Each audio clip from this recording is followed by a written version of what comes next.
In this video, you're going to learn the impact self-talk has on your confidence as an athlete. Hey there, I'm Eli Straw, mental performance coach and the founder of SuccessStartsWithin.com. Your confidence is one of the most important things to you as an athlete. And not only does confidence make you perform better, but it also makes you perform better on a consistent basis. So you really want to make sure that you have high levels of confidence going into a game. One of the things that can really impact your confidence is your self-talk. Now, your self-talk refers to the thoughts that you have and also the way that you speak about yourself to other people. So have you ever, after a bad game, said, I played terribly today, I suck, I'm just an awful player? Have you ever talked like that? That's such an easy thing to do because that's how you feel, right? You feel so frustrated that you just played awfully. But what is that doing to your confidence? You're telling yourself that you're an awful player. You're telling yourself that you suck. That's going to lower your confidence. The reason that self-talk is so important is because our thoughts are going to lead to emotions. And confidence is an emotion as much as it is a belief. In that moment, your emotion is doubting yourself. Your emotion is feeling frustrated. When this happens over time and you keep telling yourself, I suck, I'm awful, I suck, I can't do this, then over time that turns into a belief. And the belief is you don't trust in yourself and you see yourself as just not that great of a player. So you want to make sure that the way that you're talking to yourself is leading to you feeling more confident. So what would you need to say to yourself in order to feel more confident? And a cool way of answering that question is thinking, what would you say to a teammate if they were really struggling? Would you say, oh my God, you're awful, you suck?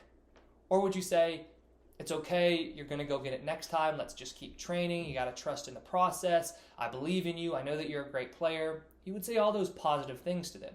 You're not trying to lie to them, you're just trying to boost their confidence. And so for yourself, it's not a lie that you're a good player because you are a good player, but you have to be able to see that. You have to be able to see that you are a good player, and it takes you telling yourself that you're a good player in order for you to feel like you're a good player. So knowing that negative self-talk has such a negative impact on your confidence, what can you do to make sure that the thoughts that you have and the way you speak to yourself is increasing your confidence, which is then going to increase your performance on the field or court? All you need to do is take some time and list out all the negative thoughts you have and the negative beliefs you have about your game. This can take some time, and this is not always the most fun thing to do because you're having to be honest with yourself about the way you sometimes see yourself, right? So they might be, I suck. It might be, I'm an awful player. It might be, I can't perform in clutch moments. It might be, all I do is embarrass myself and let my teammates down. Whatever comes to your mind. So what I want you to do right now is just pause the video and maybe list out 5 to 10 negative beliefs that you have about your game. Now what we want to do is go ahead and recreate that list, but make some positive alternatives that are going to increase your confidence, make you trust in yourself. So what you want to do is you want to go line for line, and you want to say, okay, if I said I suck, maybe I should say I believe in myself. If I say I'm an awful player, say I know that I'm a great player. These don't need to be complex statements. You just want them to be very simple. So come up with some positive alternatives right now that are going to help you feel more confident. Now that you have your list of negative beliefs and then your new list of positive alternatives, what are you going to do with this? Well, to change your self-talk, what you actually need to do is start repeating those phrases to yourself every day. And when it comes to your confidence, this is such a cool exercise because what you're actually doing is you're altering your natural thought patterns to where during a game or after a game, it's going to be a lot easier for you to speak positively to yourself, which is going to cause you to feel more confident.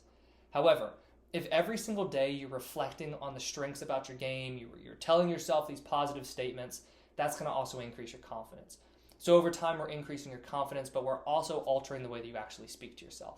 So that's a great way that you can start taking your self-talk and making sure that it is increasing your confidence rather than holding you back and lowering your confidence as an athlete. Now, if you didn't do the exercise and follow along as I went through it, I really encourage you to go back and perform that exercise.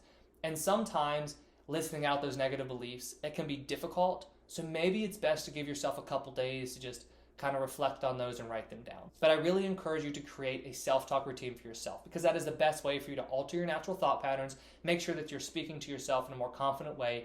But then also, as you reflect on those statements and repeat them to yourself, that's going to build your confidence over time.